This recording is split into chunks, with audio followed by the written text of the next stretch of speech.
Welcome back, everybody. Episode 43 of the Titans of Today podcast. We have Kasem Rodriguez Mohsen, investor, entrepreneur, and a leader in the social impact space, helping everywhere from students to entrepreneurs to investors and capital holders to fuel social change and innovation. Kasem, welcome to the show. Thank you so much, Jacob. It's a pleasure. Likewise. And I want to jump in on a subject that I think will be relevant for most people because everyone has been hearing about it. Trump's in office now, making a ton of different executive orders. All of a sudden, things change really quickly. And we were just talking before the show that there's now changes in the way we're using our federal funds, what gets funding, what's not. And so how are you approaching that subject, and what can other entrepreneurs in the social impact space or seeking to just make the world more, inclusive and diverse, what sort of things should they be thinking through, and how should they be approaching these situations? Yeah, we had a conversation about how my week went, and sometimes that's a loaded question. This week, a lot of uncertainty was introduced into the system. And I have spent a lot of time seeking to exist within the intersections of the Venn diagram in terms of who's funding how we build our world. And government is a very big circle in that Venn diagram. So nonprofits, which often rely on government funding, impact investors will generally play in that intersection as well. And so when you create plans, I think Eisenhower said that planning is the plans are worthless. When you create plans, especially funding plans as a nonprofit or as a government partner, you have a certain expectancy of the resilience of that funding from government. People invest in government bonds because that is a conservative strategy for most people. It's because we trust the full faith and trust of the government. And so when you wake up in the morning and a big piece or practically all of your funding going forward to do the work that you're doing is either potentially gone or in flux, then you're in a space where you have to be extremely entrepreneurial and you have to figure out how to pivot. These are political actions, but how I have to approach on the ground the problem is not in a political way. It's in a strategic way. And there are multiple ripple effects for that. And so we had a federal judge come in and put a stay until February 3rd. So that at least gave us the ability to step back and recalibrate what we're doing. And then the administration said, okay, we're not going to do it. And said, we're still going to evaluate. And so there was the immediate shock of sort of everything going away. And then the relief a few hours later of everything being okay for now. And all of those are just political strategies, right? They're to create a sense of urgency and chaos, to put a spotlight on certain agendas, and to do it in a way that affects as many people as possible so everyone can say, hey, look what we're doing over here. Pay attention to this. And so going forward, we know that if part of our mission is to build a more fair and equitable world, and we're truthful with ourselves about who are the people, who are the communities that have been marginalized for the last several centuries, how does that marginalization impact them in terms of being able to create generational wealth, build communities that are sustainable and resilient? Who are the ones that are benefiting from the support of U.S. government, whether it's through a safety net or whether it's through nonprofit work? If we are honest with ourselves, we have to look demographically and see that these are immigrant communities that are at risk.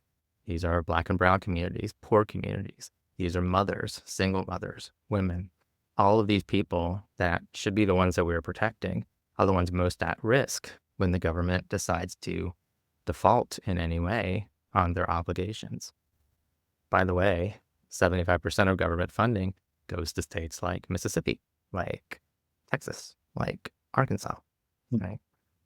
States like California, like Oregon, my home state, like Washington, subsidize the safety net for this health and for impoverished communities who are mostly in that quadrant of the United States, who politically vote in a certain way that has led them to the reality that they are now going to reap the unintended consequences of their political ideology. That these are facts.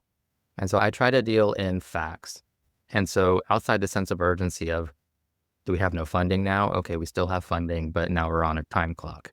How do we diversify how we get our funding? There is a longer tail to this, which is, again, if you are looking to build a more equitable world and disperse capital or resources to the communities that need it most, and you're dependent on government funding or in part or in whole, you're going to have an RFP and a proposal process fairly every year. How do you then build a proposal, have a language, have a strategy to continue to work with, particularly the federal government, or if you're in a state, which is also trying to enact an anti-woke agenda, whatever that means. How do I continue to partner with them if I have a mission of equity? What language do I use now? How do I inoculate myself from the consequences of funding being reviewed for any sort of gender language, any sort of racial language, anything that they feel is going to be off limits? What strategies do we employ? What kind of languages do we use now? I saw this a few years ago. There was an organization called the Fearless Fund, and these were women of color, Black women, who were successful in venture capital, were able to raise a whole bunch of money, particularly to fund Black women and their businesses. And so they created this amazing grant program. They funded incredible founders and entrepreneurs, and then they got sued, and that worked its way through the courts. And the ones who sued them were suing them on the basis of the 1964 Civil Rights Act, which said you cannot use race as an indicator for any sort of funding. And the Fearless Fund lost. And that set jurisprudence and precedent for what happens when you speak in any sort of exclusionary way, right? Do I believe Black women need dedicated funds to help them? Yes, I do.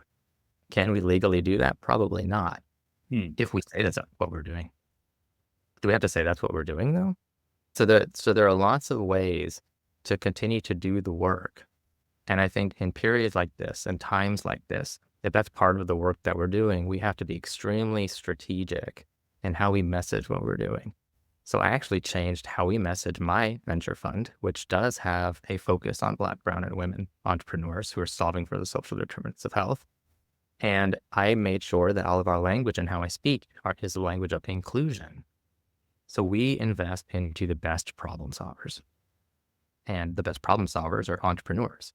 This is private money in our fund. Like, nobody can tell us how to spend that money or where to invest, right? So if I just so happen to want to invest into the best problem solvers, and part of my thesis is, you know what, the communities that are going to be hit most by things like climate change are the urban centers.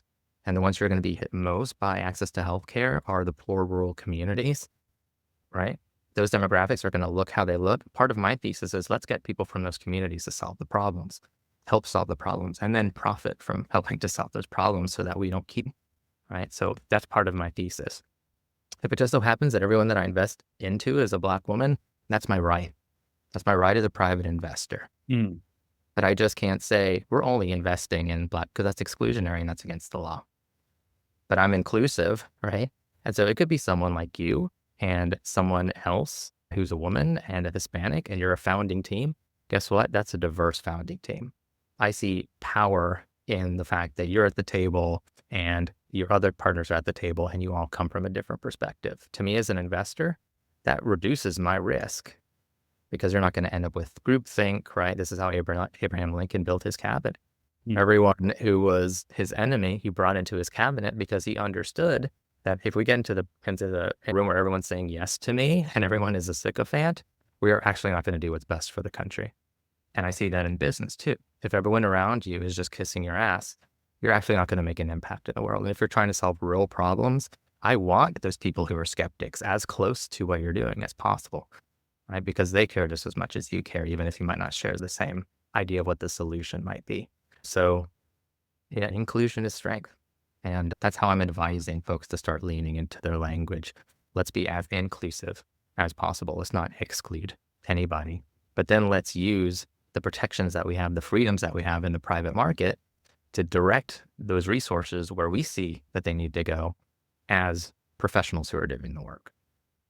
One thing I really appreciate about you is your awareness and your understanding of the intricacies of each one of these paths and things that need to happen and what needs to occur. You've exited 3 companies, and I would like to help people understand more about some of those companies and how the principles and things that you're talking about have been expressed and achieved success through those type of ventures and the fund that you're running now. So tell us a little bit more about the companies that you started, the teams you built, and some of the internal dynamics which have really shown you that the thesis that you're working on now is one that's important and necessary. Yeah, I worked for the first part of my career embedded into the US Navy, and then eventually the Marines. And then I spent time in the UK working with the Ministry of Defense. And what we were doing were we were looking at how to build high performing teams. And after that portion of my career ended, I came back to the States and got my master's degree in industrial organizational psychology.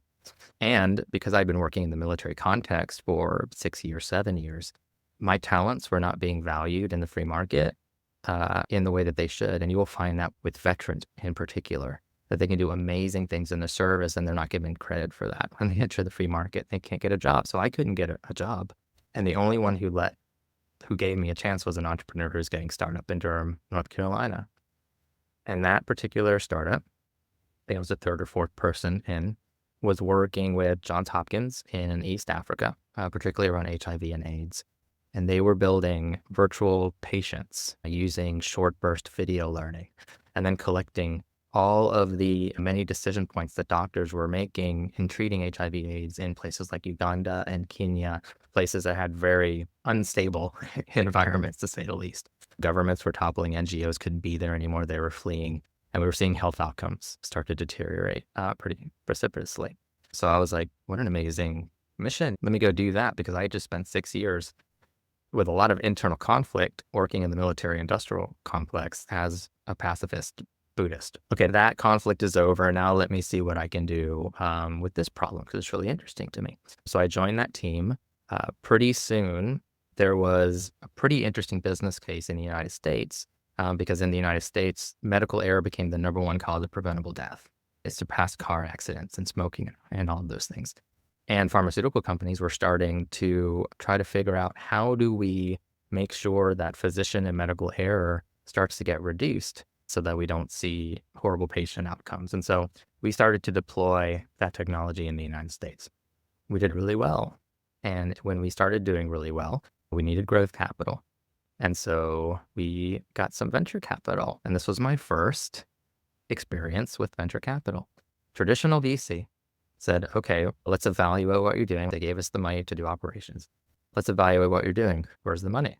The money is over here in pharmaceutical. Okay, what are you doing over here in Africa? What are you doing? That's where we started, and we're starting to see these things. Here are our partners, Johns Hopkins and all these other, and we're doing really good work.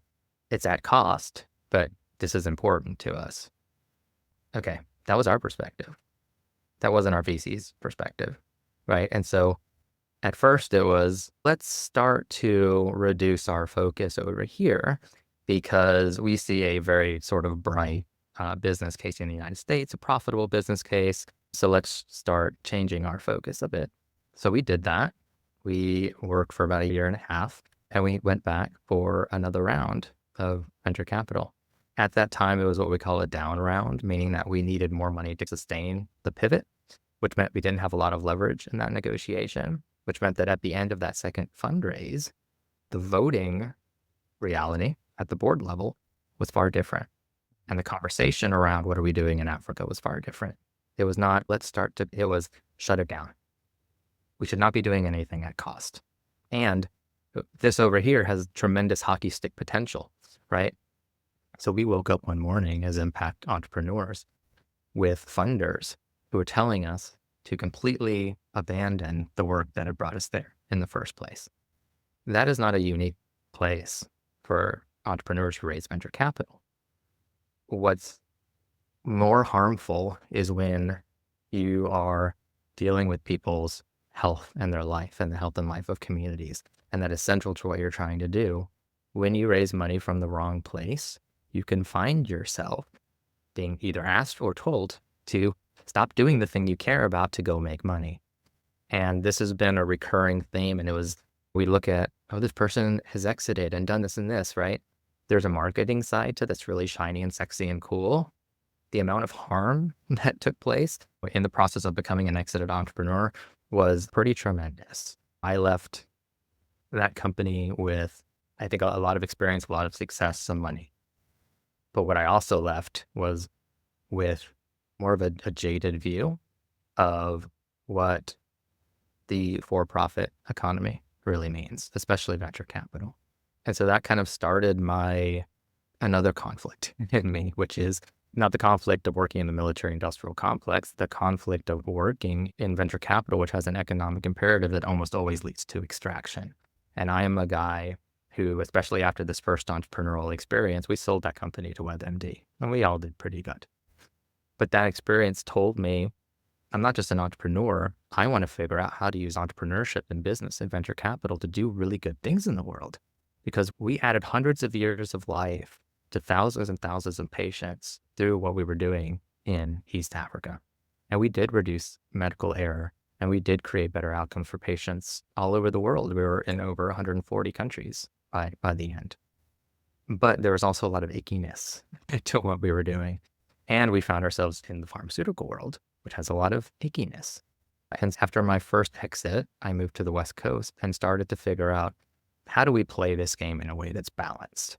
I started a climate change startup, got VC money, interestingly enough, started working with government. We had USDA contracts around reducing water and agriculture. We were about to raise another round right at the 20 election. And when that happened, we woke up overnight and all of the funding for climate change was gone. And our investors got scared. And we ended up having to sell our IP and pivot out of that. And we're not doing that anymore. That company is now gone because of a very similar thing that happened this week. Because you wake up and everything that you know and everything you planned for in terms of partnering with the government had changed. So that was another sort of aha moment for me. Venture capital, unstable and extractive. Government can change tomorrow.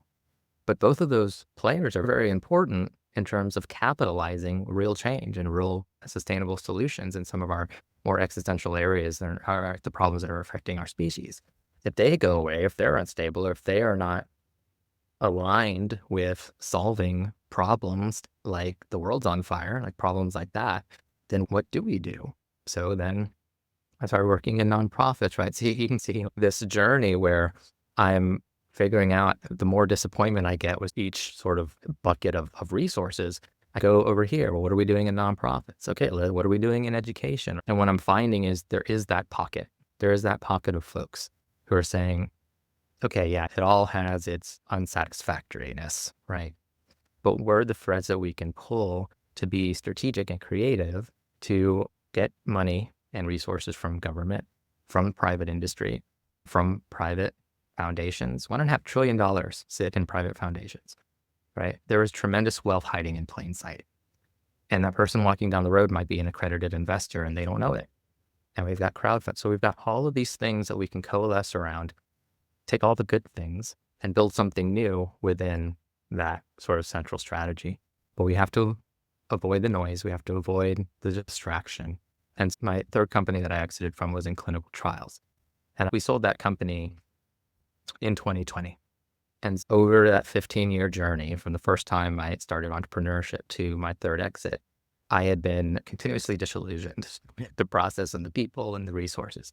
And I was stuck at home, right? Because we were all stuck at home.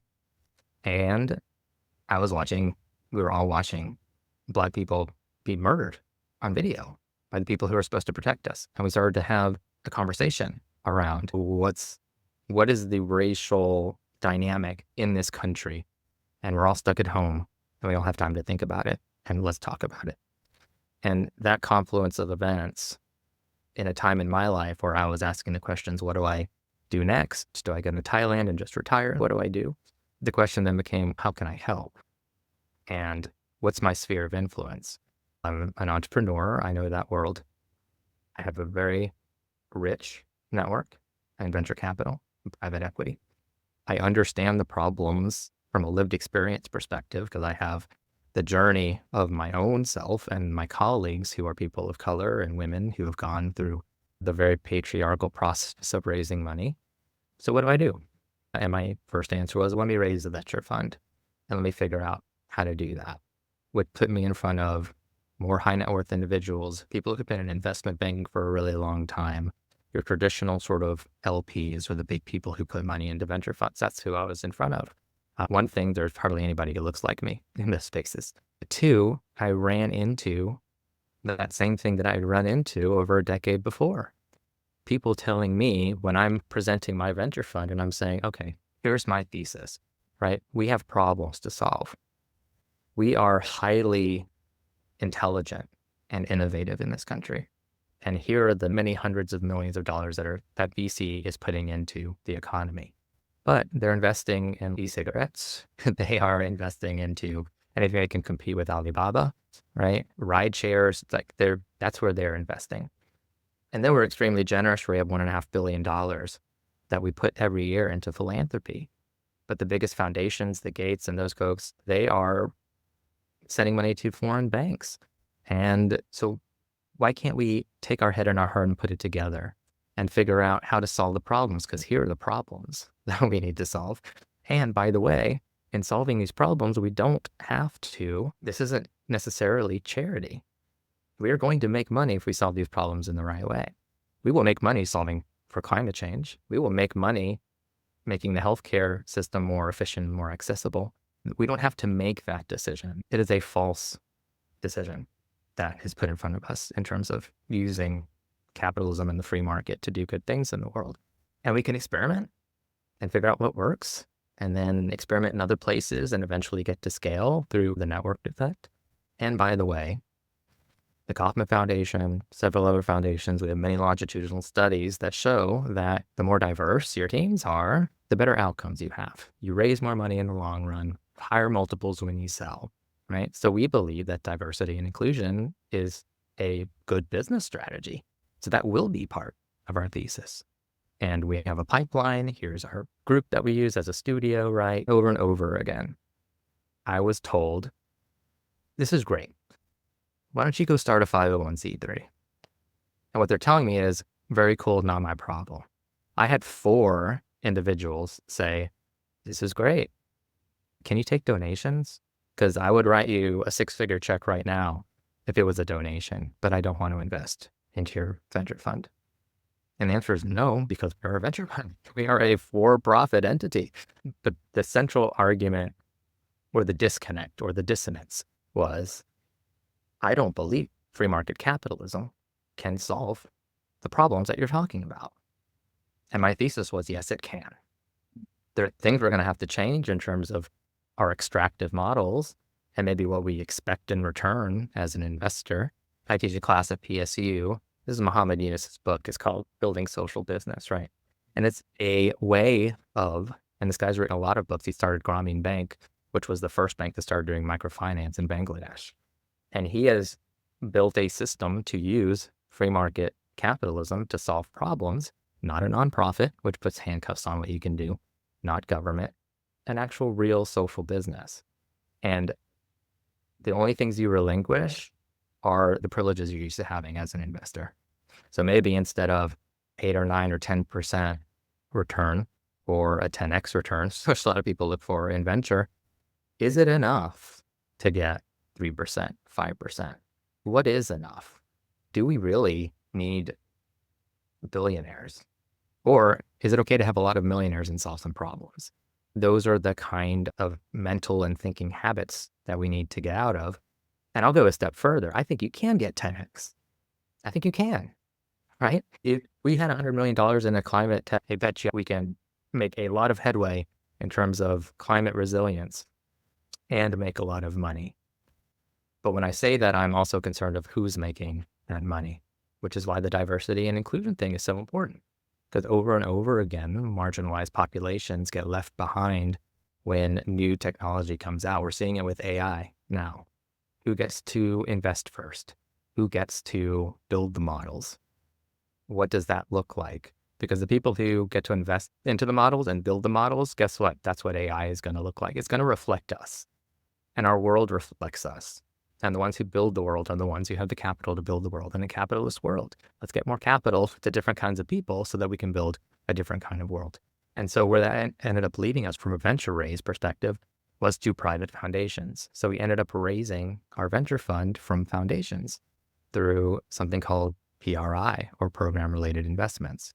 And there are 2 vehicles that allow private foundations, philanthropic foundations, to invest into for-profit entities. One's called mission-related investments, MRI. One's called program-related investments, PRI. The way the philanthropy works, for those of you who don't know, is generally if you're a private foundation, the rules are, let's say you have $100 million in your endowment. You are required by the IRS to give away 5% of that every year through grants or something like that. That other 95%, you can do whatever you want with it. And so most foundations will hire your sort of typical New York City investment firm, and they will take that 95% and they will put it into endowment preservation strategies, which means they'll put it into mutual funds and bonds. The same stuff you put your 401k into is what private foundations are doing. 95% of what they hold. And we have private foundations with some of them billions of dollars in their endowment. And why are they doing that? They are doing that to make sure that they live forever. Okay, that's cool. We all want to live forever, right?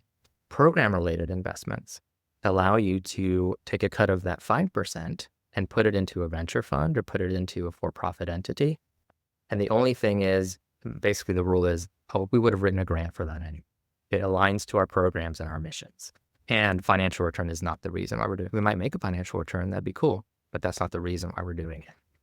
MRI allows you to cut into that 95% and invest in any way that you see fit and get more additional tax advantages through doing it through an MRI. And so we found some foundations who are willing to try that out. One, our anchor actually rewrote their bylaws to make sure that they could start doing that because they believed in our thesis and they did not have the economic imperative that a normal venture capitalist or a normal LP would have. They are actually more interested when I do my quarterly reports on what's the impact that your portfolio companies are having in their community. And also, are they break even? Are they going to be around? Okay, cool. But it's not the same phone calls that I'd be getting from another LP, which is, hey, can you sell a company in the next, 4 weeks? Because here's what's happening with our liquidation strategy. We need you to show some skin and let's go. And then I have to grab my portfolio companies and figure out how to sell them in order to get a win on my cap table for my LP. To be a venture capitalist is there's a lot of bad things about it. And through that process, I learned that there is an intersection there. And lo and behold, private foundations can not just invest patiently. So I can tell them this is a 10-year horizon and they'll be like, okay, cool. Let's figure out how much impact we're making in that 10 years. So they're patient. They're also, if I tell them it's going to be a 3% return over that 10 years, it's cool. We would have got a 0% return if we wrote a grant. Excellent. 3, I can say, hey, we have this person over here who needs $500,000 to upfit their manufacturing so that they can do X, Y, and Z and then get a new product out. This is going to be high CapEx. Again, probably 3% over the next 10 years, but it's really going to help this company do all of these things. Okay, cool. We'll invest in that. None of those are conversations you can have with traditional VCs. And so I found, I think, a really cool sweet spot in terms of catalyzing and actualizing what's happening in foundations. And I do believe that academic institutions can do the same thing. As we have academic institutions with many hundreds of millions of dollars in their endowments as well. Let's write grants, but let's also do some investments. And in the conversations that I'm having with foundations to do this in a more audacious way, this strategy, MRI and PRI, is happening, but it's mostly happening in developing economies. So MasterCard Foundation, for example, does this work, but they only do it in Africa. And there's other foundations who say, oh, we do MRI, PRI, but it's in Honduras and Africa, but we don't do it in the United States. What a tremendous opportunity in this moment to learn from developing economies and to make an outsized impact in the world and patiently capitalize new types of entrepreneurs solving in a way that's disruptive and having the freedom to do that in the timetable and with the returns that make sense for us that are not extractive. This whole journey has led me to see that there are places that can really build a new world, and they may be unexpected for most people. And it's probably not going to be your venture capitalist, and it may not be your government. And nonprofits are struggling. There's $1.5 trillion over here. What are we doing with that? Let's figure out something else. And it seems to speak to the benefits of free market capitalism. As you're saying, you found this sweet spot, and free market capitalism plus people like yourself, because you found this sweet spot where there is an opportunity to serve the people in the United States and beyond, solving the greater challenges, but really the communities that are being affected through disadvantaged status and other things like that. Honestly, tremendous what you put together and how eloquently you aligned it and communicating it all. This really reminds me of something, a quote someone said to me just a few days ago on the topic of Trump actually coming to office. My neighbor here in my office, he was actually born in Africa and then was adopted when he was about 5 years old by a family of truckers when he runs a trucking company. So it's quite a unique story. And I've developed a good relationship with him. But we were walking past each other in the hall here and he said, "Hey, how's your week going?" I said, "My week's going pretty well." He said, "You must be happy your boy Trump is in."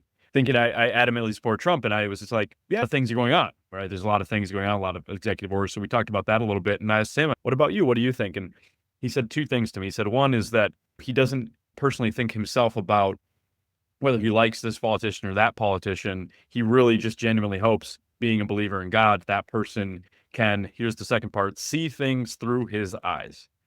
And if that politician is somebody who would see things through his eyes as a African American who came here when he was 5 years old and was raised by a family of truckers and works and owns a trucking company and logistics and all the challenges that he goes through, I mean, all the great successes and things that he has. But we all have these unique things. If that person could see things through his eyes and love beyond just that person agrees with me, love more on a human level, that he would be happy with whoever that person is in office. And whether the current person in office can do that is, I guess, we'll see here for the second term.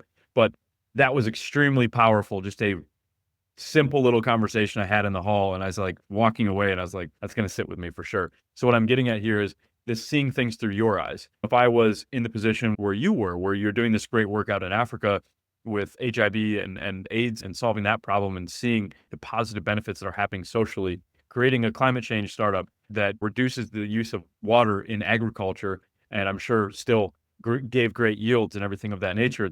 And then it being shut down by venture capitalists and people with hungry appetites who weren't actually thinking about what really does create value. They just want to know what scales the most, and using increase of net worth or market capitalization as the proxy to how good we're making the world. I could absolutely see what you're doing today and the work that you've, arrived at. It just, when you see things through people's eyes, it becomes much clearer. And you can agree and realize that not everything's perfect with the current system. If we're not allowed to do great work with something so critical like climate change or HIV and AIDS, simply because someone wants a 10x return, it's a tough world to be in. You've carved out a spot there. A question I have here is, for the entrepreneurs who are listening, our social entrepreneurs, what are some of the challenges that you've faced along that journey? You've mentioned a few, but just if we can get more specific about that everyday life of a social entrepreneur, that wisdom that you've gained over the last 10, 15 plus years that we can condense into a few minutes here in a conversation. Yeah. And I'm fortunate because I've been forced to really think about this and distill it for the work that I do at university. And thinking about what are those breadcrumbs that I want to leave for anyone who might be interested in using entrepreneurship for good. And there are a lot. And these next generations, by the way, are extremely prudent with where they spend their dollar and where they spend their time. And they want to do good things. Oftentimes they say the first step towards getting help is realizing you have a problem. And so I think the next generations just have to flip through TikTok for 2 minutes to realize we've got some problems. So how do we solve those? I think from my perspective, the important thing for social entrepreneurs to first realize is that how you enter that space, how you show up, who you are, is probably the most important thing. You mentioned, hey, it's really cool that you did all this stuff and learned all these lessons, and now you are using this vehicle to do these things, but it has a lot to do with you doing. And that's what I'm finding more and more, is that the who is going to be infinitely more important than the how. The why is the most important, but who's doing the work? And so in my work as a professor, I hold the responsibility in my mind to influence the people who will be doing the work and making those who's better. And so I stress to them, my students, start by asking yourself 2 questions that I think are the most important questions. You can ask yourself, who am I? And why am I here? Really, what do I want? Who am I? What do I want? Those are simple questions. Extremely difficult if you're going to be honest with yourself. There are no right or wrong answers. The only thing you can do wrong is to lie to yourself. If you understand first who you are and what you want, then you can start to build from there. If what you want is to save people, to make a lot of money, there's nothing wrong with that. If you want glory, if you're honest with yourself, then you will probably quickly see how much harm you can do if you move into social entrepreneurship to solve a particular problem. The viewpoint of saviorism has done so much harm to so many folks in so many different communities. It stems from colonialism and extends from the mandate of a lot of religions to proselytize, right? On the backs of an economic imperative from what is usually a theocracy, right? So that's what we've seen in terms of colonizing the world, that there is economics and there's religion, and those two things work together to cause a lot of harm. And that has infiltrated the nonprofit world in a lot of ways in terms of how we think. And it's the reason why a lot of folks say, oh, we've got to go to Africa and do all these things. You objectify those people. You make them something instead of people, instead of someone's, right? And then you enter that with the idea that I've got a solution that maybe you don't know about or you haven't tried, or I've got the right answer. Harm upon harm upon harm. So after asking folks to really think about who you are and what it is that you want, then we take the first half of my class investigating the problem. I don't even care about their solution until they spent 6 weeks really diving into the problem. Who's affected? Where did it come from? Why haven't we solved it? What are the metrics that are showing where the problem is? Who's bearing the brunt of it? Who's doing the work already? If we go into a community or we're trying to solve a problem with the idea that everyone who has tried to solve it is failing, or there's nobody trying to solve it, that it's our bright idea, we're the only ones who see the problem and we have the solution, again, you're going to create a lot of harm, a lot of distrust. First thing is to be humble and to go in a community or approach a problem asking, okay, who are the folks on the ground right now? There's probably nonprofits. There might be some government funding. Are there for-profit entities? What does the ecosystem and the landscape look like? And then very similar to how an entrepreneur would do a competitive analysis, you do the same thing, except instead of thinking about competition, you should be thinking about collaboration. Who are going to be my partners in this space? Who are the ones that are trusted in this space? How can I gain their trust? What can I learn from them? Like, all of this has to do with relationships. If you try to solve social problems without developing trusting relationships, which takes a long time and can be really frustrating, seeing things through other people's eyes, spending time in the community, understanding how you got there and what's keeping folks from moving forward, understanding the unintended consequences of things like welfare in impoverished communities and how that created dependence on government funding that may or not be there tomorrow, right? Medicaid was one of those things that on Monday, we thought we didn't have Medicaid. You know how many people were looking at life or death situation when that happened? Yeah, actually, my mother-in-law had a thing. So you reminded me of that, but yes, continue.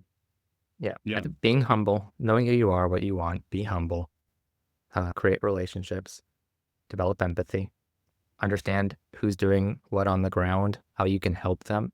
Do you have a technology? Is your idea, is your solution something that can be catalyzing for someone who's already been doing the work for 10 or 15 years?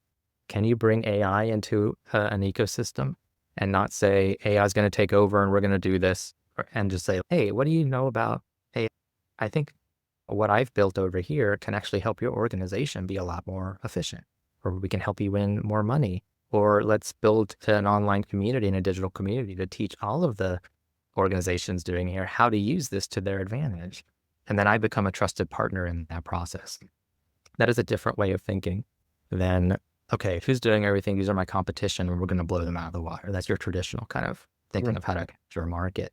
So you do have to balance, I think, what can be the natural motions of entrepreneurship that we've developed over time. And you have to be very aware of what those natural motions are and what the tendencies are for entrepreneurs, right? My tendency is move fast, break shit, right? Throw things away if they don't work, fail fast, rapidly capitalize, figure out what scales and scale it, build a moat so that people can't compete with me, build partnerships that increase the sort of brand sustainability, capitalize again, right? Find a crew, build a team that can help me get to the next level, sell the thing.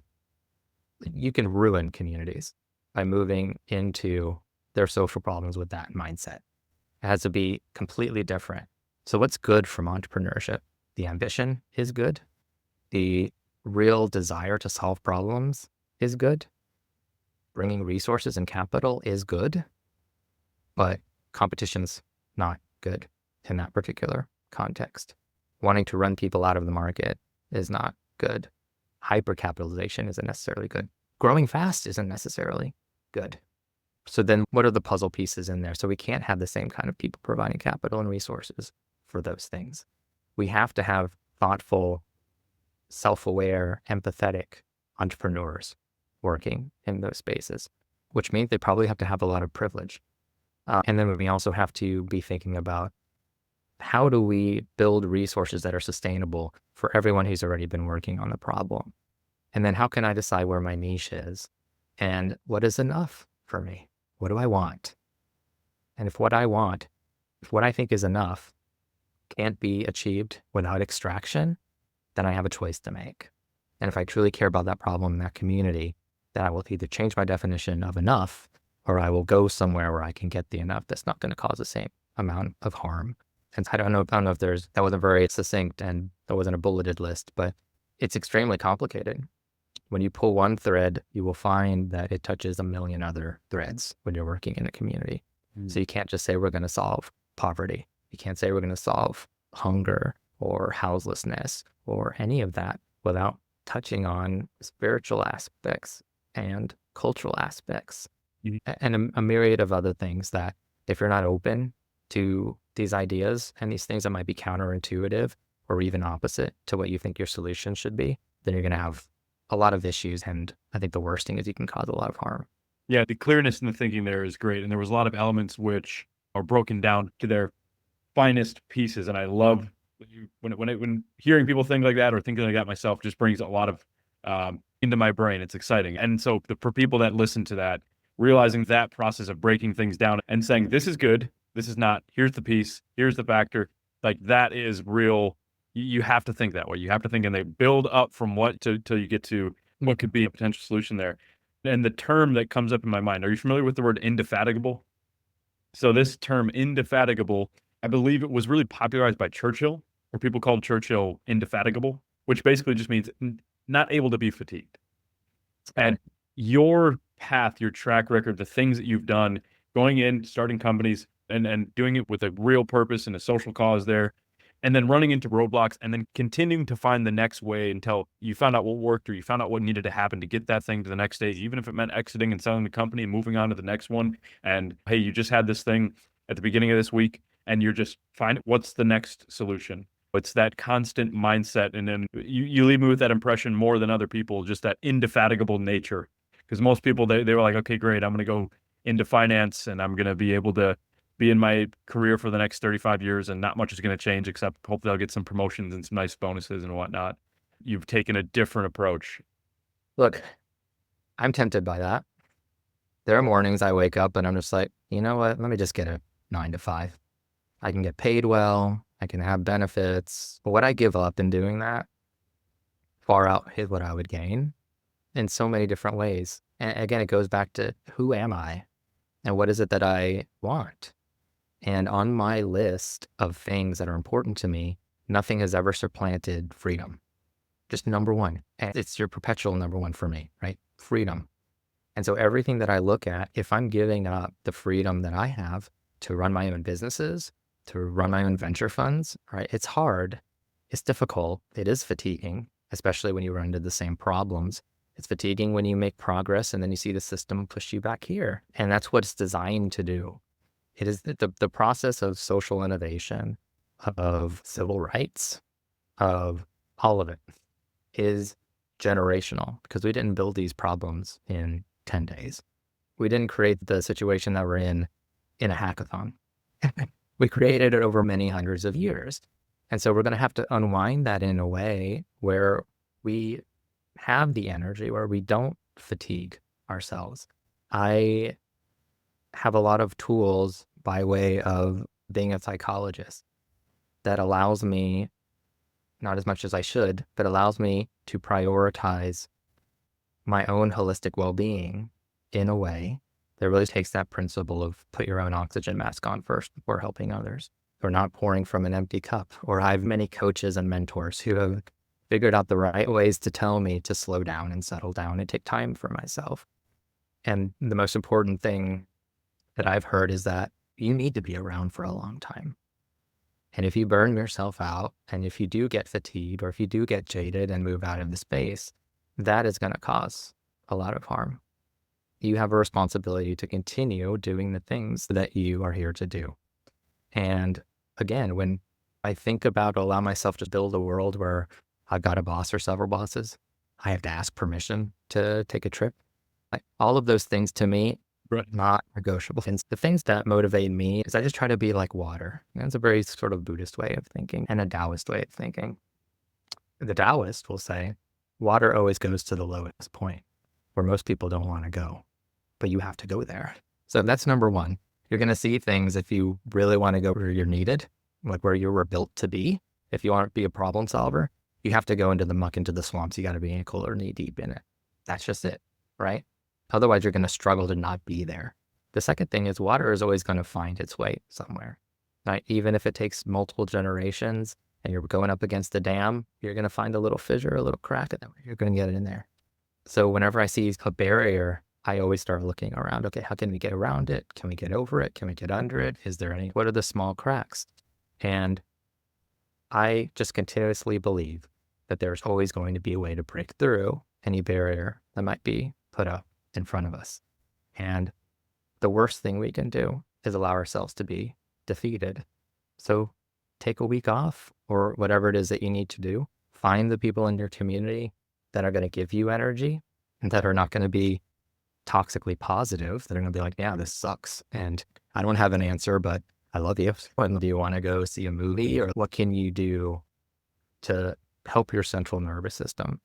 And then next week, let's have another call and let's figure out some sort of strategy. That community, those relationships, that empathy, those things that you build with the people around you are going to be the bridge that kind of gets you over these really tough times.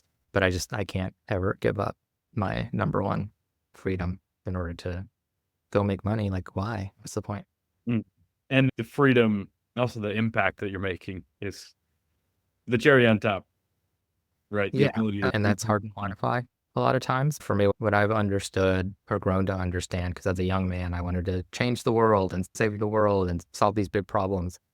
And what I realized is that the progress and the things that are sustaining and building for me almost always have to do with individuals and the impact that I have on individual people, and particularly entrepreneurs. Or big cherry on top, if I can change how an investor looks at the world. But it's those individual things that I've learned to stick in my pocket and carry around with me. Even if I see the big thing changing very slowly, I know that, hey, that conversation I had last week was like really empowering for me and for that person. And then they went on and did this thing, or that introduction that I made to this person 6 months ago. Now they're doing this really cool thing together. And to me, that's the energy, that's the energizing aspect of it. And the more people we can get in the family, the better chance we're going to have to actually make real impact. I can't do it on my own. No one should think they can do it on their own. It's all about community. It's all about relationships. That's really great. And for those, rather than depending on that big change for you to feel great, understanding that the building blocks there of the relationships, the people you impact is more where your focus is. And that's what keeps you, focused and energized. Yeah. And I've studied at length the titans of civil rights, from Martin Luther King to James Baldwin, Malcolm X. And I think each one of them recognize that this is a relay race. And John Lewis, towards the end of his life, had a lot of quotes talking about I realize I'm not going to see the change in my lifetime that I wanted to see. But look at everyone that's been inspired by the work that I did, that Martin Luther King did, right? This is energy we pass on intergenerationally and relay marathons, and it's never going to end because you're always going to have the system pushing back and pushing back. You're always going to have very insidious and sticky problems inside communities that continuously hurt the advancement of that community. And a lot of those problems are happening inside the communities and frankly have very little to do with what's happening outside the community. So how do we solve those things, and how do we progress how we think generationally? And again, it goes right back to who am I and what do I want? If I want to be a savior, if I want to get the credit, if what lifts me up is the headlines and how I can influence the headlines, then honestly, again, from a Buddhist perspective, you're always going to be suffering. You're always going to be suffering. If you can count the wins in terms of individual people, I think you'll always feel refreshed and you'll always have energy. I lean into those relationships pretty heavily in terms of my own wellness and my own well-being. I didn't know from our first conversation that you're a Buddhist. So you're a Buddhist. Just confirming. Yes. Yes. I grew up evangelical. So I grew up in the panhandle of Florida and I was a Baptist. And there are many flavors of Baptist. And my flavor was missionary Baptist. And so if you think about the spectrum of extremely conservative to a little bit more progressive in their thinking, I would say missionary Baptists work more towards the conservative side. Like we could play piano and stuff, but maybe electric guitar, not so much. And that experience from age 6 to 28, I think was the foundation of a lot of my ethical framework that I continue to utilize to this day. And the teachings of Christ have been incredibly impactful on how I view the world and how I treat others and the compassion that I try to bring to my relationships and my interactions. There was a lot of harm that was done to me through that paradigm growing up in the South, a lot of harm. And I had to move through that as a young adult, through the anger, through the disappointment, through the abandonment, all of that stuff, and re-find my way back to a sense of spiritual balance and not throw away Christ because the people who were supposed to be representing Christ were not representing Christ. That's them. That's not the teaching. That's not the principles. And so what I was able to find in Buddhism was a sense of acceptance, a sense of non-judgment, a sense of compassion that reminded me of the Christ I had a relationship with. And I realized that you can find that nature. You can find the Buddha nature. You can find the Holy Spirit. You can find whatever it is that you want to call it. You can find that in many places, that there are many routes up the mountain, and you can get up the mountain through Christ. You can get up the mountain through Buddha. You can get up the mountain through Allah. I truly do believe that, because it's about who are you, what do you want, and what's your culture, where do you come from, and what makes sense with how you think, and what's the kind of community that you want to build, right? All of that can get you to the place where you're being a compassionate community member and building empathy. But there are many roadblocks in all religions that want to pull you into a lot of divisiveness and a lot of judgment. And that's the antithesis of almost every religion. So how I've developed a way through my own background, my own study of Buddhism and Taoism to get to a place where I know better who I am, I know better what I want, and I build the things around my life that don't create conflict. And I become really sensitive to that conflict. All that inner conflict I carried with me working in the military, all the inner conflict I worked with me in venture capital, all the hickiness and stuff, all that friction, I've developed a way to live my life in a way where if I feel any of that friction coming up, I'm able to see it, be honest with myself, and hopefully pivot away from it and make sure that my mental well-being, my emotional well-being, and the spiritual principles that I hold dear, and to make sure that I'm not doing harm and I'm being compassionate, are in alignment. Because when they're not in alignment, I can feel it. And that's just, it takes practice. And so if you don't practice whatever it is that you say that you believe in, then it's not doing you any good. If you believe in Christ, pray to Christ. Find space. Be quiet. Listen to yourself. Listen to your heart. Listen to that spirit inside you. If you follow Buddha, meditate and read and be compassionate and live it, right? If it doesn't matter what you say you are, if you're not doing the thing, it's not going to help you. You can have a gym membership. If you're not going to the gym, it's not going to help you. You've got to go to the gym. And having that practice has been really important for me. Yeah, and our journeys sound somewhat similar. just the spiritual exploration and things like that. I know I mentioned that, and the reason I brought up the Buddhist part is because I went to that Vipassana trip, and what you're saying is a lot of what they're talking about. Where I remember his name, Goenka. Yes, he's like the person who made Vipassana come back to popularity after thousands of years from the Buddha initially teaching it. And he talks about in the discourses that they give at the end of each day, he talks about, oh, you're a devotee of Christ. You're a great devotee of Christ. You follow Christ. Okay. Then you should have compassion for people and you should feel that goodness in your heart towards people. And whereas typically that person is sitting there, oh, I hate this person. That person pissed me off. This person's this and that. And so it's really to live in a good way, not just follow the book because the book says that this is good and therefore you believe in the book and therefore you're good and everything you do is good. There's a lot deeper level to that. And to connect it back as you did, that who I am and why am I here, I've definitely used that in my life at different times. And it's been a very impactful thing that can help clear away all of the confusion if you get lost or confused or you run into situations that you weren't expecting. So my question to you then is, how do you answer that question now, being where you're at today? And you've definitely gave some hints. How would you approach that question, or like yourself that are thinking about these things and realizing how much this who I am can expand and why am I here can expand and improves with the depth of thought and clarity. So what's your answer to that question? And I will say it can change hour to hour. And that is for the central tenet of Buddhism, right? That there is no self. There is nothing that you can pin down that is me, because it changes all the time. It's what's a river. It's constantly changing. It's a dip it in banks and water and things, right? But you can't say, this is a river, let's take a snapshot. You can't ever hold a river, and you can't ever hold yourself. And doing so, trying to do so, creates a lot of frustration. And if you were to ask me that today, and I tend to think in like terms of levels, right? So I'll give you a cheeky answer, then we can have more real talk. Who am I? I'm this moment, because nothing else exists. And so everything that's happened in the past is gone. No longer, it only exists in our memories. Everything that we hope for the future or envision in the future is not here yet. It's just a dream. So I can't be anything else other than this moment. Nothing can be anything, but this moment contains everything that there is, including me, right? And then there's the conceptual, like, what am I conceptualizing myself as? Like, right, so who am I? So because we're in the context of a conversation and where my focus is, because that's who you are, is where your focus is in the moment, I am someone who is trying to do more good than harm.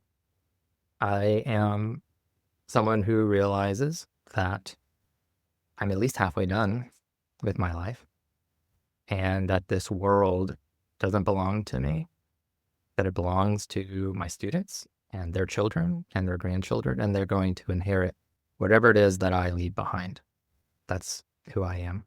And I'm a tinkerer and probably a little bit of a rascal. Am I here? Ultimately, I'm here to have fun. What that means for me might be different than what it means for other people, partly because I've had all the fun and I've tried all the fun and all the fun left me empty.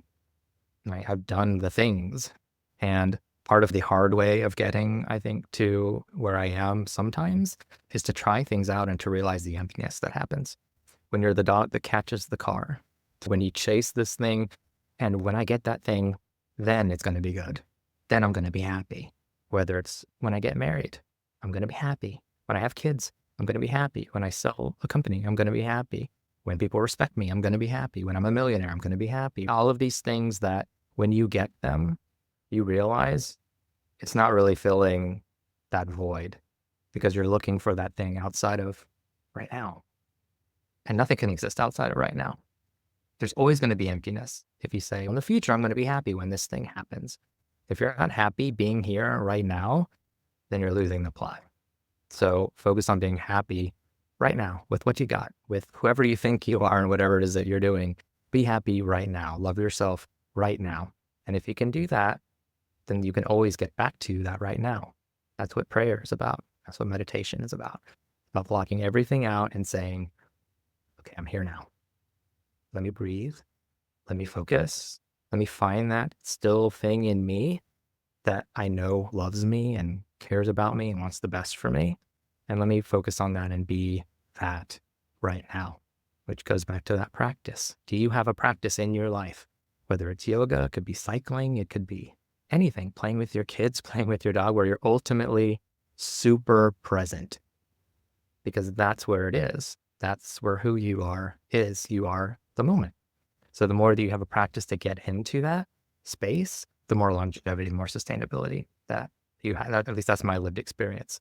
When I was an entrepreneur working 80 hours a week and never taking that space, I had high blood pressure. I was approaching diabetes. I was always tired, frustrated, and irritable. The people who didn't like me, who were around me, didn't like me, which made it hard for me to be their leader. All right. And yeah, so find that space. But ultimately, I'm just a guy trying stuff and hoping that it does good. And you mentioned about chasing this or that and how that doesn't lead to that deep fulfillment. And you mentioned as well earlier about suffering. And that really is the wheel of suffering, is to continuously chase things and try to make the ups and downs fulfill you without realizing that, those things aren't going to, it's not going to create that. It has to come from within. But the suffering can get you there. When we talk about what turns a lot of people off when they explore the tenets of Buddhism is that first truth, which is life is suffering. Yeah. And that word suffering is dukkha.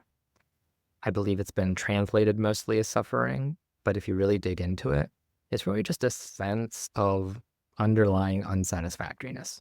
It's that feeling that something is missing.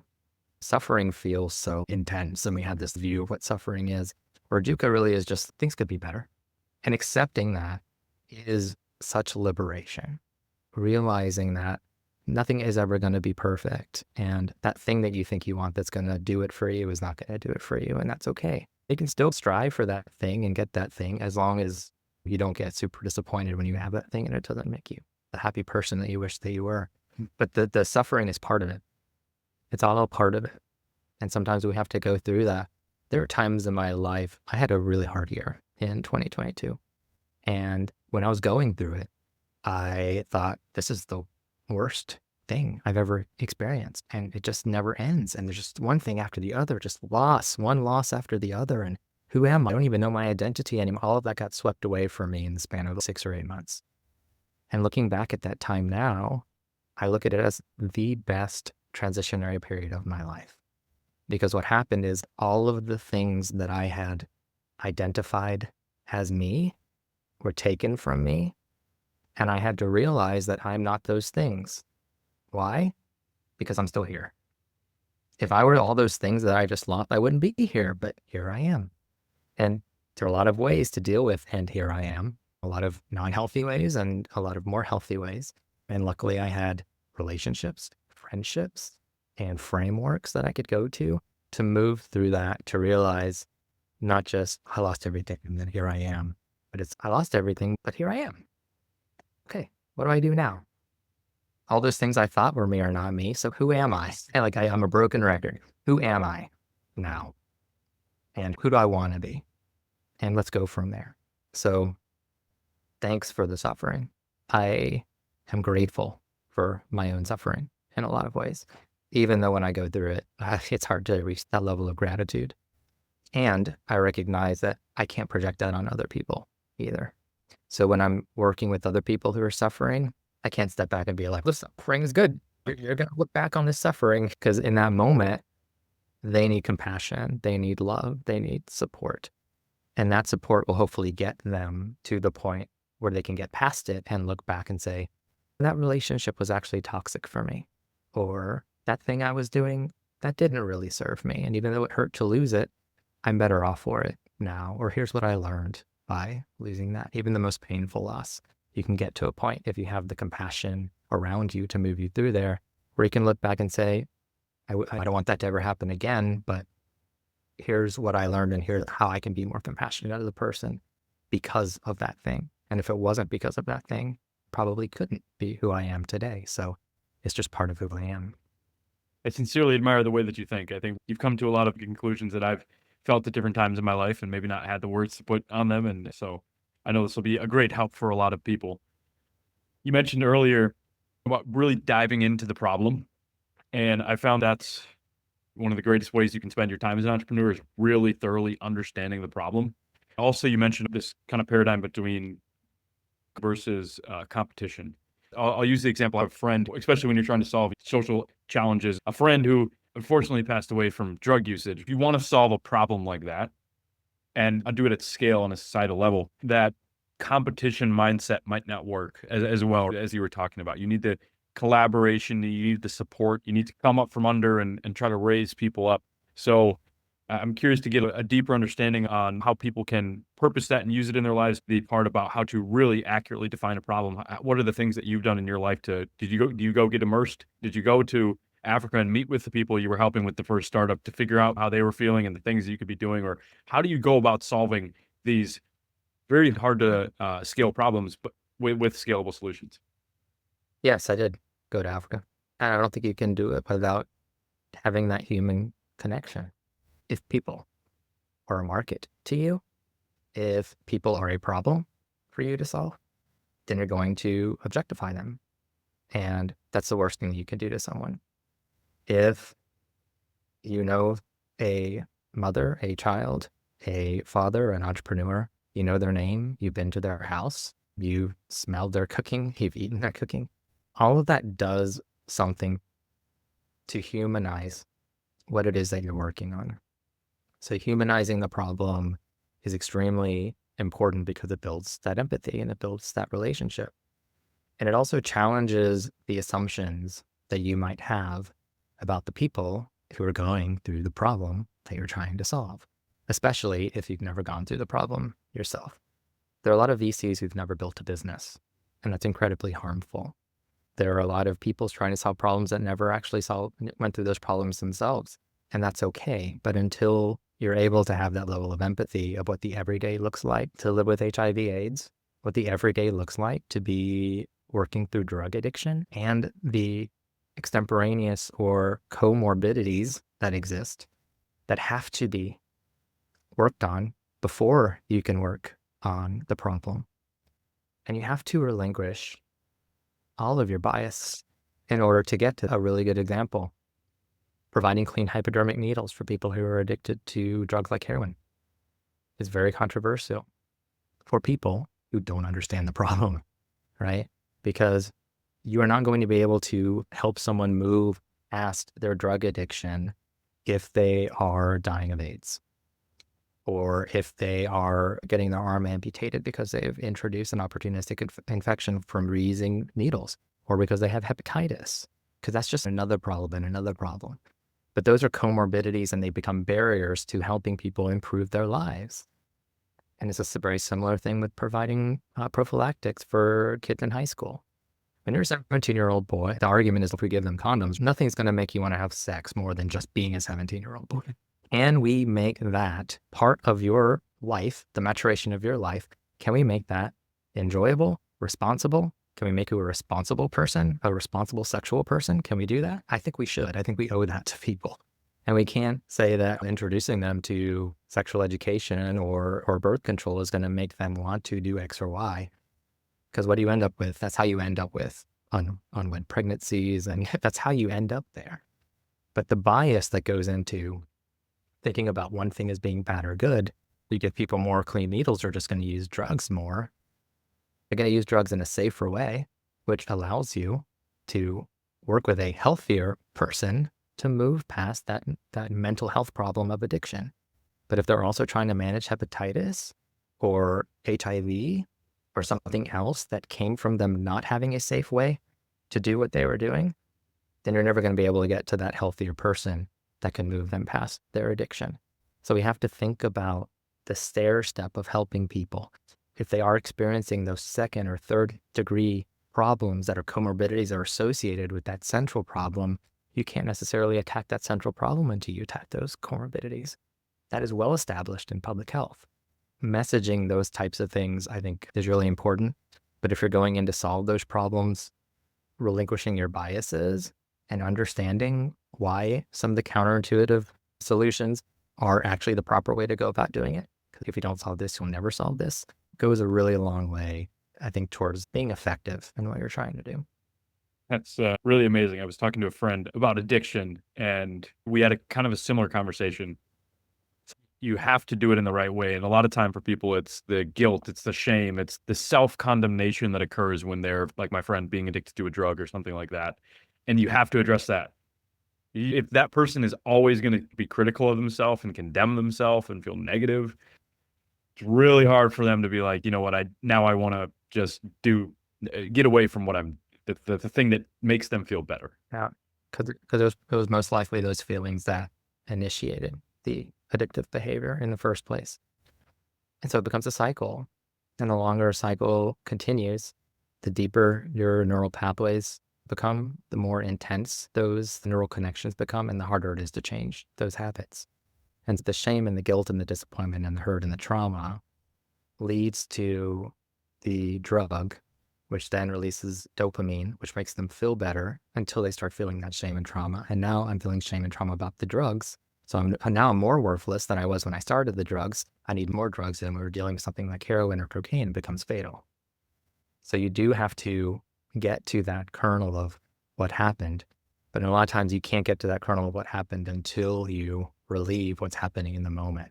And so breaking that cycle through friendship and support and compassion and good mental health resources is important, extremely difficult. It's not going to work all the time. Some people will succumb to that, but shaming someone out of it never works. Even if they stop using the drugs, they're going to find something else.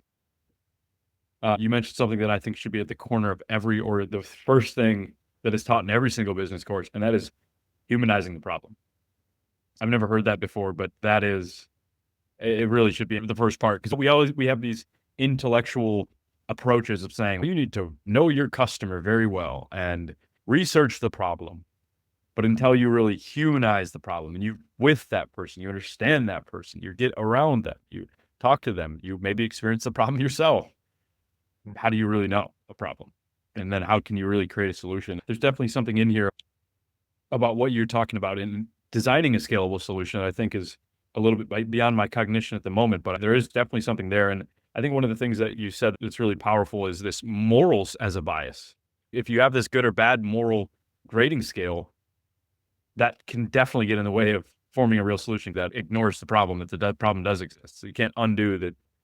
Do you think ethics also can be a bias on the topic of morals and ethics? How can ethics be a bias in this case? Ethics are cultural. Ethics are passed down to us. If we're lucky, we get to intellectualize those and come up with our own set of ethics, but they're intrinsically biased. And they're oftentimes created without the flexibility of applying them in context. Yes, is using IV or injectable drugs detrimental to health? Yes. Is it wrong? That's a different question. So what are we trying to solve? Are we trying to right wrongs, or are we trying to reduce harm? And those are different things. One is judgmental, one is not judgmental. An interesting thing that I like to do when I'm really riled up around a particular issue that has to do with a purity test or a litmus test, which happens a lot in my communities, and I live in Portland. And there are many well-meaning people who only want to do things if it's 100% pure, right? I'll give you an example. So I work at Portland State University. My father came from the West Bank in Palestine and has family still in the West Bank of Palestine. When the war broke out last year, we had a huge movement on campus from students and other rights groups asking Portland State to divest from receiving any money from Boeing, because Boeing was supplying military equipment and weapons to Israel. And they did a lot of damage on campus and a lot of things that actually hurt me and my ability to teach my students how to be better people. And I'm Palestinian, and none of those people were Palestinian. Palestinians weren't chaining themselves to the door of the dean's office. There's a couple of Palestinians just trying to teach classes. So one, who are you helping? But two, the ask is, don't take money from Boeing. The money that's coming from Boeing to Portland State University is funding STEM scholarships for Black, brown students, immigrant students, and they're able to get an education in engineering or science that they wouldn't have otherwise gotten unless it were for the money that came from Boeing. if we stop taking money as a university from Boeing, who gets hurt? Here's a hint. It's not Boeing. It's you're harming people by trying to be pure. What I would do if I were the president of the university, and I'm not, is I would have gone back to Boeing and said, you're doing a lot of damage and thank you for what you're providing. You need to provide more, not less. We need more, because here's what's happening in that part of the world. We have students from that part of the world. We have Muslim students. We have Jewish students. They're all experiencing this in a different way. They're trying to get their education. And you are part of the harm that's perpetuating the harm here. So let's build a new program to make sure we have holistic wellness that needs to be paid for by Boeing. And we can strengthen our relationship through doing that. That's brilliant, by the way. Yeah, let's not take less money.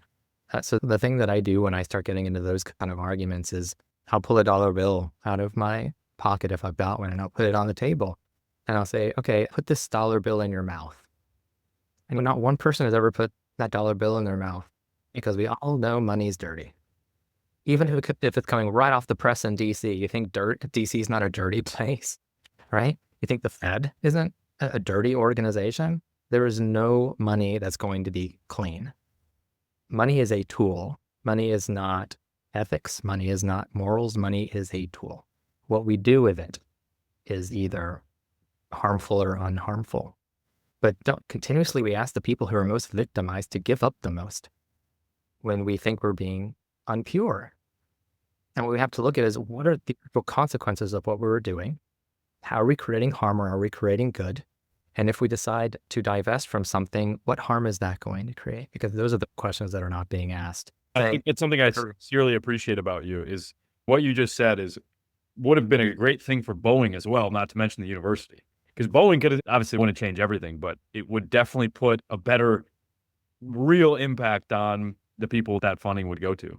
And to be a positive light for Boeing to say, hey, you know what? Yes, we're willing to invest more where that money would go. And so what I'm getting at is, what I really appreciate about you is that you're able to see all of the things and understand what is the real result, the value, how is it helping and impacting people in their communities, not just this is exactly how it has to be because I have to be this way, or on any side of the political spectrum. People get too jaded and filled with illusions that they're the only one who can be right and that nothing on the other side can be correct. And the answer is always somewhere in the middle. To me, the solution always has to do with collaboration. And what happens politically around wedge issues is you lose that collaboration. Like, the best things that we've ever done as a US government or anything else was bipartisan. It was people coming from both sides and saying, okay, this is a problem that we need to solve.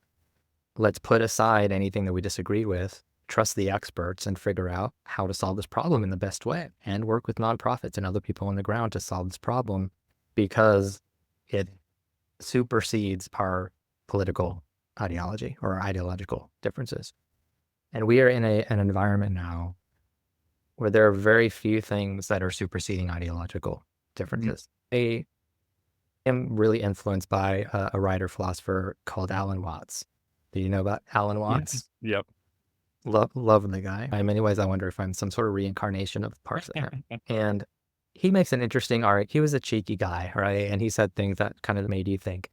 And I was listening to one of his lectures, and something that stuck with me was in looking at the history of war. And the wars that, let's say, used to be fought mostly were about resources. They were about land. They were about minerals and other things. And so when you had two kingdoms and one was looking at another kingdom, they were saying they have mineral deposits and they have land and they have forests and their women are really beautiful and they have all these things, right? We want that.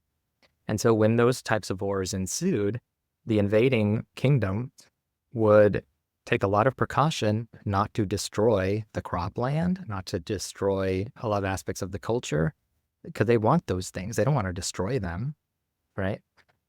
When you look at an ideological war and the wars that were fought on ideological basis, one side was right, moral, holy. The other side were savages, were whatever, devils, whatever. And the only way to right that wrong in their mind is to exterminate those people. And they will do it by any means necessary. If we got to bomb churches and mosques, we'll do it. If we got to burn cropland and raise the earth, we'll do that. If we got to kill women and children, we'll do that. And we've seen that. And the biggest atrocities happen through wars on ideology, war on terror, the war on drugs. Do you think these things didn't do massive harm? Massive harm, because there's no end in sight. It's built on a moral philosophy. And the only way to do it, the only way to solve that is to eradicate people who don't think like you. And that point was just like, it blew my mind because it created almost like a moral defense of certain types of war. And his conclusion was, at the end of that, was selfishness is the only truly moral intention, which is something hard to accept. But again, if I go back to who am I and what do I want, those are ultimately selfish questions, but they're the most important questions, and they're going to really determine how I show up in the world and whether I do harm or don't do harm. That was great. And I definitely have a question about that, about that selfishness is the only true moral value there. And I had a similar thought. This was back in December. I don't know why this came into my mind, but I think it was in respect to the Israel-Palestine conflict, and to put a better term on it, ideological conflicts.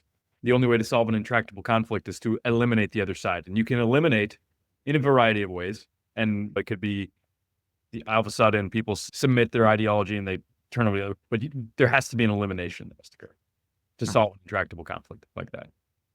If it's ideological or religious or based in something that it is eliminating competition, that's the kernel of where we've seen the greatest human atrocities. Vitriol comes into play. Not I want that timber, not I want that farmland, right? It's these people are subhuman in some way. It's the opposite of what we talked about. You have to go through a process of dehumanization in order to get to that place.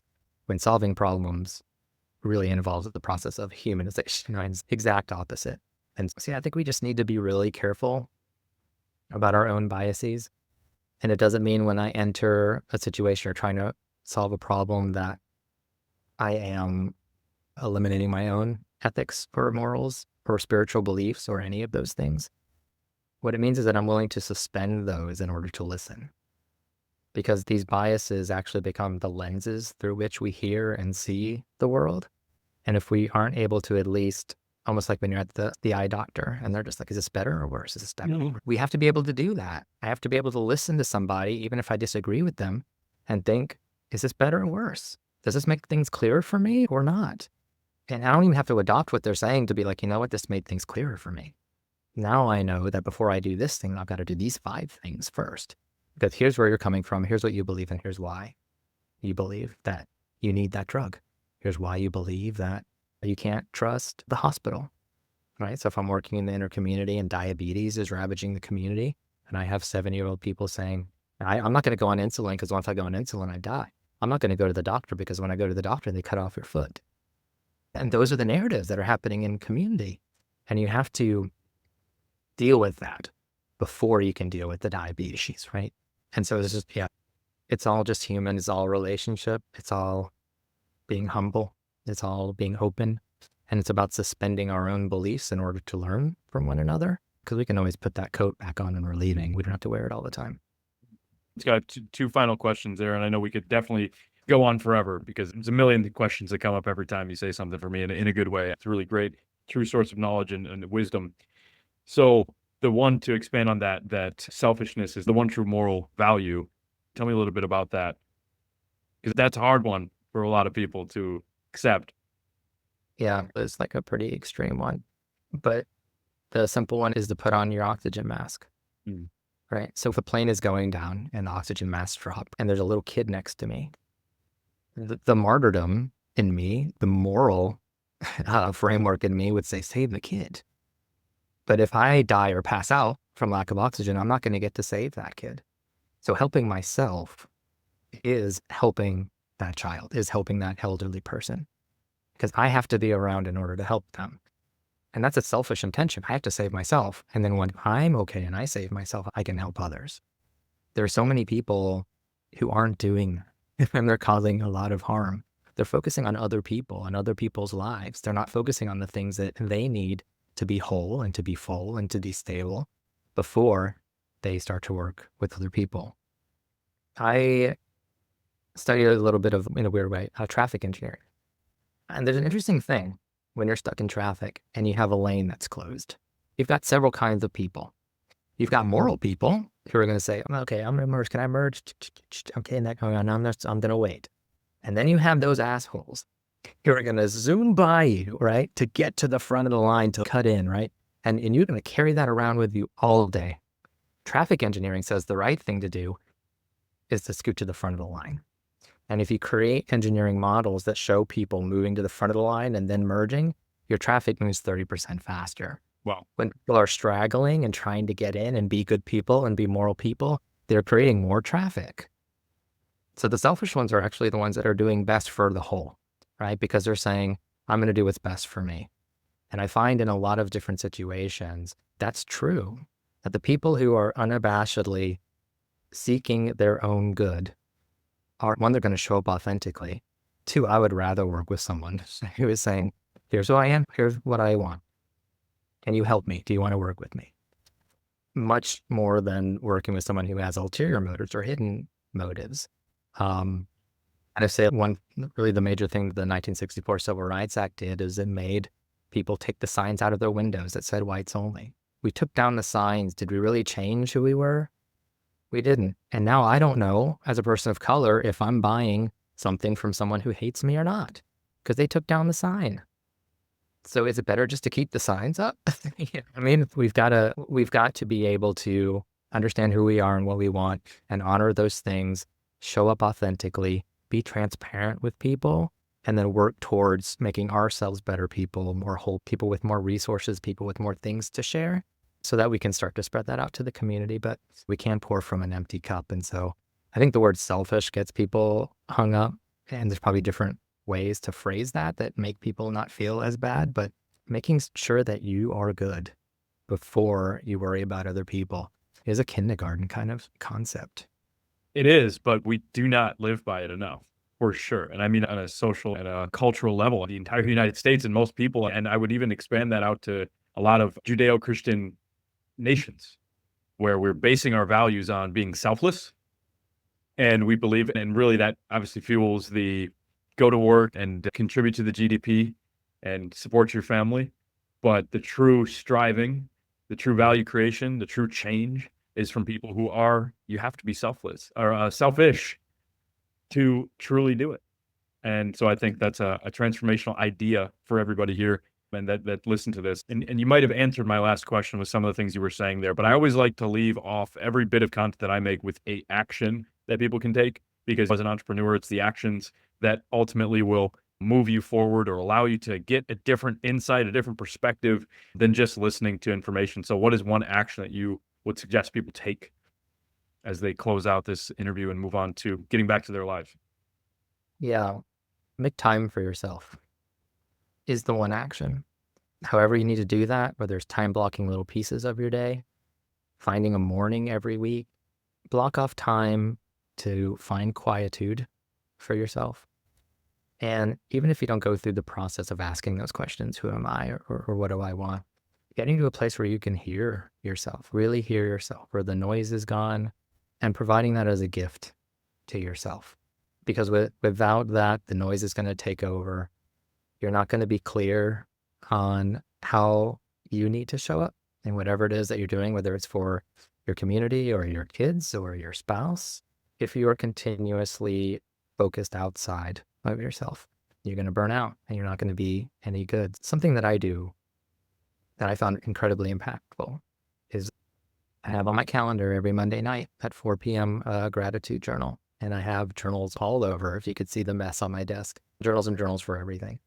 But my gratitude practice is almost consistently the thing that sets me up for a healthy week.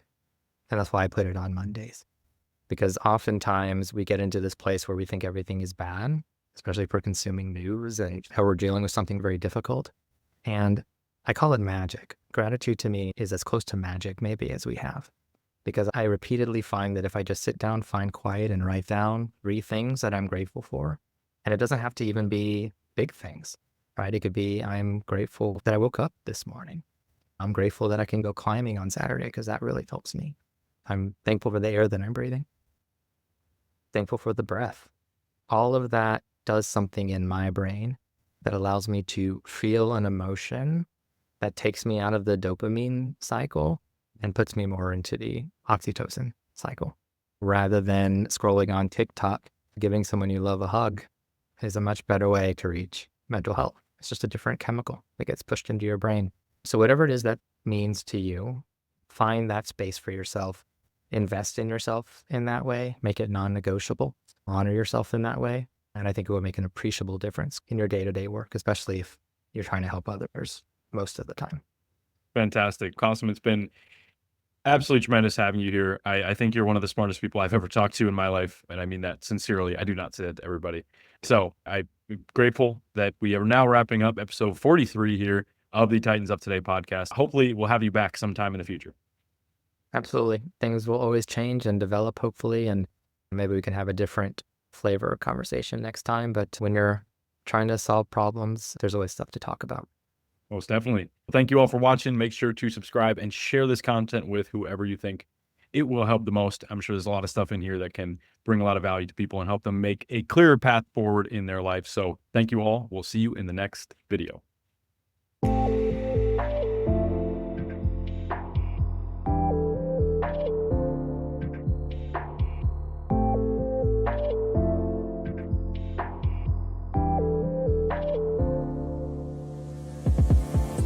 Hey everyone, thank you for watching this episode of Titans Up Today.